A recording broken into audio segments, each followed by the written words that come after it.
Hello दोस्तों, mart साहब की पाठशाला में आपका स्वागत है। आज हम लोग रेशियो को कंबाइन करना सीखेंगे। तो चलो शुरू करते हैं। जैसे दो रेशियो हैं, एक है A/B बराबर 2:3 और B/C बराबर 4:5। ये ले लेते हैं। तरीके बहुत सारे हैं, हम लोग इसको देखते हैं कैसे। हम लोग ABC पहले लिख लेंगे। जितने वेरिएबल होंगे, 3 वेरिएबल हैं, 3 वेरिएबल को ऐसे हॉरिजॉन्टल में लिख लेंगे। अब देखो पहला रेशियो क्या लिखा है, 2:3, मतलब A की वैल्यू 2 है और B की वैल्यू कितनी है, 3 है, तो 2, 3। अब दूसरे रेशियो में देखो, दूसरे रेशियो में क्या है, B/C बराबर 4:5, तो B की वैल्यू 4 है और C की वैल्यू 5 है। अब रेशियो कंबाइन करने में सबसे पहले देखा जाता है कॉमन। अब इन दोनों रेशियो में कॉमन क्या है, कॉमन हमारा B है, तो B को, कॉमन को हम क्या करते हैं, कॉमन को हम इक्वल करते हैं। इक्वल कैसे करेंगे, 3 और 4 दोनों इक्वल होते हैं उसके एलसीएम पे, और 3 और 4 का एलसीएम क्या ले लेंगे हम, 12। तो इसका मतलब B को हम 12 बनाएंगे। कैसे, अब 3 को भी 12 बनाना है, 4 को भी 12 बनाना, तो 3 को 12 बनाने के लिए 4 का मल्टीप्लाई करना पड़ेगा, और 4 को 12 बनाने के लिए 3 का मल्टीप्लाई करना पड़ेगा। बस आप मल्टीप्लाई करके नीचे रख दो, रेशियो बन गया। 4 दूनी 8, 3 पचे 15, ये 12, 3 चौको 12, 4 तियाँ 12, दोनों से 12 ही आएगा। तो हमारा एक रेशियो बन जाएगा, ABC का कंबाइंड रेशियो आ जाएगा 8:12:15। तो अब इसका एक दूसरा एग्जांपल ले लेते हैं हम लोग। A/B बराबर 2:3 और A/C बराबर 3:4। अब इसको देखते हैं। इसमें भी 3 वेरिएबल हैं, A, B और C। A 2 बार है, B, तो ABC हॉरिजॉन्टल में तीनों को लिख लेते हैं और दोनों को उतार देते हैं। देखो पहला रेशियो क्या है, A/B बराबर 2:3 है, तो A और B का अनुपात क्या है, 2:3। दूसरा अनुपात है AC का 3:4, तो A यहाँ है, C यहाँ है, तो 3 और 4। फिर हमने क्या बताया था, हमको ढूंढना है कॉमन, और कॉमन को क्या करना पड़ेगा, इक्वल। तो कैसे करेंगे, अब इसमें देखते हैं कॉमन क्या है। इसमें कॉमन है A, तो A कॉमन है, तो A की वैल्यू 2 भी है, A की वैल्यू 3 है, तो दोनों का ले लो एलसीएम, तो 3 और 2 का एलसीएम होगा 6, मतलब A को हमको 6 बनाना है। तो A को 6 बनाने के लिए क्या करना पड़ेगा, हमको मल्टीप्लाई करना पड़ेगा। कैसे करना पड़ेगा, 2 को अगर 6 बनाएंगे तो हम 3 का मल्टीप्लाई करेंगे इस ब्रैकेट में। अगर 3 को अगर 6 बनाना है तो इसमें 2 का मल्टीप्लाई करेंगे, तो 6 बन जाएगा। तो ये बन गया, तो 3 त्रिको 9, 2 चौको 8। सेकंड नंबर क्वेश्चन है। इसका मतलब हमेशा आपका B कॉमन नहीं होगा। ये ज़्यादातर बुक्स में B कॉमन रहता है, तो इसके कई तरीके लोग निकाल लेते हैं, लेकिन ऐसा हमेशा नहीं हो सकता है। तो अब इसी सीरीज़ का एक तीसरा क्वेश्चन हम लोग लिखते हैं। A/B बराबर A/C बराबर 3:4, और एक और लिख लेते हैं B/C बराबर 4:5। कोई भी नंबर ले सकते हैं, ज़रूरी नहीं कि मैंने जो लिया है वही लेते हैं। इसमें भी 3 वेरिएबल हैं, हॉरिजॉन्टल लिखेंगे जैसा कि हम लोगों ने 2 क्वेश्चन में करके देखा है। तो A और B और C, तो देखो AC का अनुपात 3:4, तो AC 3:4 लिख देते हैं। BC का अनुपात क्या है, 4:5, तो मतलब 4:5। कॉमन C है, ठीक है, तो इसमें कॉमन C है, तो 4:5 का एलसीएम कितना होगा, 20। अब 20 है तो C को कॉमन कर, C कॉमन है तो 20 बनाना है। तो 4 को 20 कैसे बनेगा, इसमें 5 का मल्टीप्लाई करना पड़ेगा। 5 कैसे 20 बनेगा, इसमें 4 का मल्टीप्लाई करना पड़ेगा। तो चलो मल्टीप्लाई कर देते हैं। 5 तियों 15 और 4 चौको 16। ये एलसीएम 5 चौको 20, 4 पंचे 20, दोनों से आ जाएगा। तो हम लोगों ने तीसरा रेशियो निकाल दिया। अब देखो,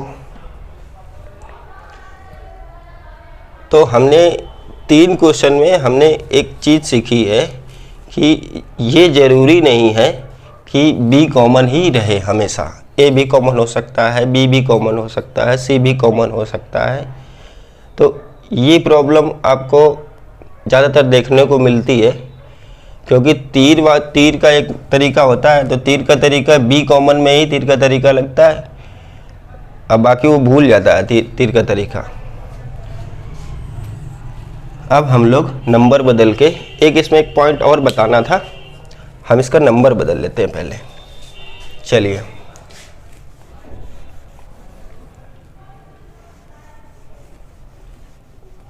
फॉर्मेट यही रहेगा, केवल नंबर बदलते हैं हम लोग। इसमें एक एलसीएम का एक कॉन्सेप्ट मुझे समझाना था।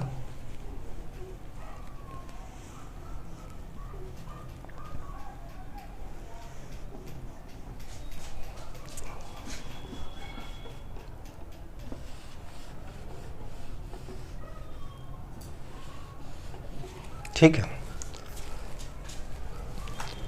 अब हम लोग क्वेश्चन देखो, इसमें बी कॉमन था, तो इसे 3:4, इसको कर देते हैं 6:7। अब इसको हमें कंबाइन करना है। क्वेश्चन वही है, थोड़ी सी वैल्यू देख लेते हैं कि वैल्यू का क्या है। जैसे 3:4 और 6:7 ये है। तो इसमें हम लोग क्या करेंगे, 4 और 6 का एलसीएम क्या होगा, 12। तो यहाँ पे 12 ले लेंगे। तो इसका मतलब 4 को 12 बनाने के लिए क्या करना पड़ेगा, 3 का मल्टीप्लाई करना पड़ेगा। 6 को 12 बनाने के लिए कितने का मल्टीप्लाई करना पड़ेगा, 2 का करना पड़ेगा। तो बस मल्टीप्लाई कर देते हैं। 3 3 को 9 और 2 7 14। तो देखो ये रेशियो बन गया। अब कुछ लोग इसी क्वेश्चन में करते क्या हैं, आप ये देखिए, 3 4 ये रेशियो है, 6 7।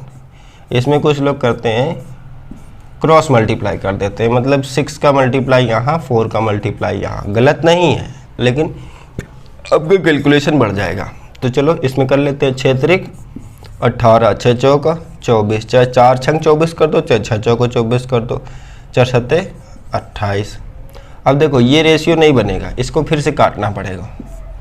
काट दो इसको, कितना आ जाएगा, 2 से काट दो, 2 नहीं 18, 12 दूनी 24 और 14 दूनी 28।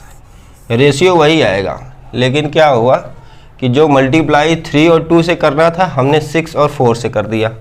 इसीलिए, क्योंकि एलसीएम का इसमें यूज़ नहीं लिया। ज़्यादातर लड़के क्या करते हैं, पिछले जो 3 तरीके थे उसमें अगर क्रॉस मल्टीप्लाई भी कर देते तो उसके आंसर आ सकते थे, लेकिन इसके क्रॉस मल्टीप्लाई करोगे एक स्टेप तुम्हारा और बढ़ जाएगा, क्योंकि दोनों मल्टीप्लाई करने वाली जो नंबर है इनके बीच में कोई कॉमन एलिमेंट नहीं होना चाहिए। कॉमन एलिमेंट मतलब HCF। जैसे देखिए 6 और 4 इसको मल्टीप्लाई किया, तो ये 2 ऐसे नंबर हैं जिनका HCF ये दोनों नंबर से 2 4 को भी काट देगा और 6 को भी काट देगा। इसलिए हम लोग ऐसे कोई भी 2 नंबर सेलेक्ट नहीं करते हैं जिसमें कुछ ना कुछ कॉमन हो। तो चलो एक क्वेश्चन और ले लेते हैं। जैसे ले लें 5 और 7, 15 और 8। इस तरह का नंबर कभी कभी आ जाता है। तो इसमें क्या करें, 5 7 15 और 8। तो अब देखो क्रॉस मल्टीप्लाई में इस पर भी दिक्कत है। तो अब देखो क्या करना है, कॉमन है A। अब कॉमन में 15 और 5 को बराबर करना, तो 15 5 का एलसीएम क्या होगा, 15। तो इस 5 को 15 बनाने के लिए क्या करना पड़ेगा, 3 का मल्टीप्लाई। अब 15 को 15 बनाने के कुछ नहीं करना पड़ेगा, या तो आप इसमें कुछ भी नहीं करो या तो इसमें 1 का मल्टीप्लाई कर दो। दोनों 1 का मल्टीप्लाई करने में कोई परिवर्तन नहीं होता। तो कितना हो जाएगा, 7 21 और इससे कोई फ़र्क नहीं पड़ता, तो 15-8 का अनुपात बना ही रहेगा। तो एक ये हो गया। अब देखते हैं तीसरा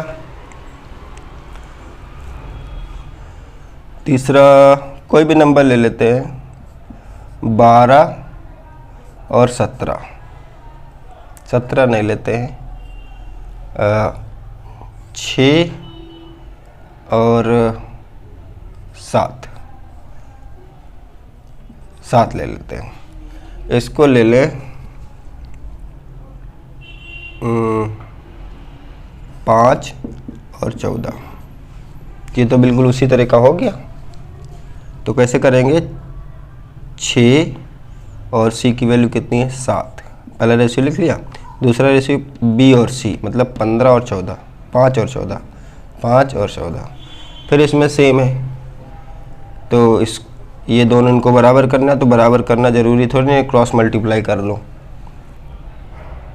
तो फिर इसमें आप केवल 2 का मल्टीप्लाई कर दो, इसमें 1 का करो या ना करो, दोनों बात सेम है। तो 12 नहीं है, 2 है, 2 छक्के 12, इसमें हमने कुछ किया नहीं है, तो मतलब 5 और 14। अब क्रॉस मल्टीप्लाई वाला कब लगता है ये भी देख लो। क्रॉस मल्टीप्लाई वाला जैसे A और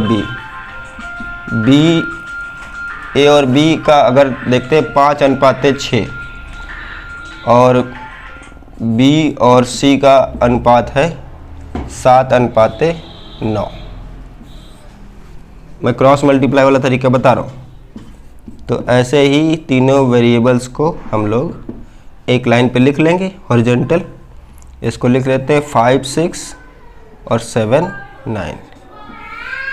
अब देखो इसमें क्रॉस मल्टीप्लाई हो जाएगा।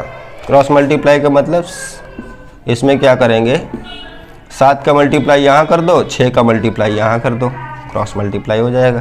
क्रॉस मल्टीप्लाई करने में जो भी कॉमन होता है, कॉमन के जो भी 2 नंबर होते हैं उनका HCF क्या होना चाहिए, 1, तभी आप क्रॉस मल्टीप्लाई कर सकते हो। HCF 1 का मतलब है इन दोनों में कोई फैक्टर कॉमन नहीं होना चाहिए, तभी क्रॉस मल्टीप्लाई होगा। फिर गलत नहीं होगा और जल्दी भी हो जाएगा। 7 पना 35, 7 छंग 42, 4 7 छंग 42, 4 10 मल्टीप्लाई कर दो 42 ही आएगा। और 9 6 का 54। ये है, ये हो गया रेशियो को कंबाइन करना, और जिसमें से 2 के रेशियो हैं। अब हम लोग दूसरा वीडियो इसमें शूट करेंगे जिसमें हम 3 के रेशियो को कंबाइन करेंगे। तो अभी के लिए इतना ही, बाकी हम लोग दूसरे वीडियो में इसके आगे देखेंगे। और अगर आपको अच्छा लगे तो आप शेयर, सब्सक्राइब और जो भी आप कमेंट करना चाहते हैं नीचे कर दीजिए। धन्यवाद।